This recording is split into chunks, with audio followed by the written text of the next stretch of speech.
why we pride ourselves on communications. And the fact that Blair's just working on me on more budgeting, nothing to do with that. But it does speak to part of a company's culture is how you communicate.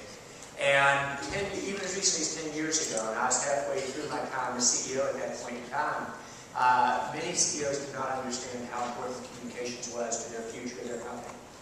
In fact, communications was somebody with the communications department to do. I'm going to challenge you today. I think one of the 3 ingredients of a successful CEO, other than setting the vision strategy for the company, is communications. I'm going to say some things that may make you uncomfortable, such as how much is the CCO role changing? And why, in your area, some of you are very much recognized as CEO, sometimes we're not. What has to change to achieve those goals? If you agree with everything I say today, I will fail miserably. If you walk out with just one thing you're going to do differently at the end, I've accomplished my goal. But I will speak to how fast this market is changing and the evolution of communications on a global basis. And it starts with brand. When you really think about it, how is the role of the CCO changing?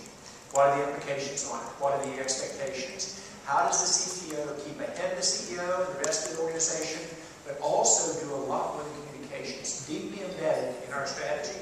I always share things with Karen Tillman, who reports to Blair, who heads up all the CCO at Cisco, that I don't even share with the number 2 in the company. Because it is so important she's in sync with what I'm trying to do and why I'm trying to do it, and have somebody that understands how we share this internally with our employees, with our customers, with our partners, with the external world from a shareholder perspective, with the press, etc. And also somebody who will absolutely challenge you and challenge back. And at the end of the discussion, I will either adjust or say, all right, KT, I've got it, but we're going to go this way anyhow. We just got to support it as though it's our own idea. It is how fast this role is changing. And you talk about social networking and the direction along that. We projected over a decade ago how social networking would change every company in the world. And if anything, you might say, well, Cisco, you're kind of a company that was here 2.5 decades ago.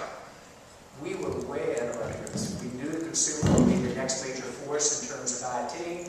We basically structured the company around social networking groups. We call them councils and boards. And that's actually where I got a little bit too far ahead of the market transitions going on. Because you can't move until your employee base is ready, your customers are ready, and the market is ready. I know you talk about China. It's my most favorite country in the world.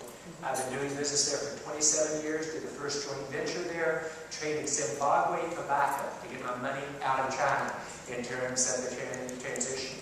So as you talk about these evolving roles, what does it really mean? How do you do business in emerging markets? And I've been to countries you can't even find on the map. Understand the trade-offs and how you build trust. And while we think we are different around the world, let me tell you, trust does not change. I trust most people in China. I trust most people in Jordan. I trust most people in the U.S. And the point that I'm making is, as a company,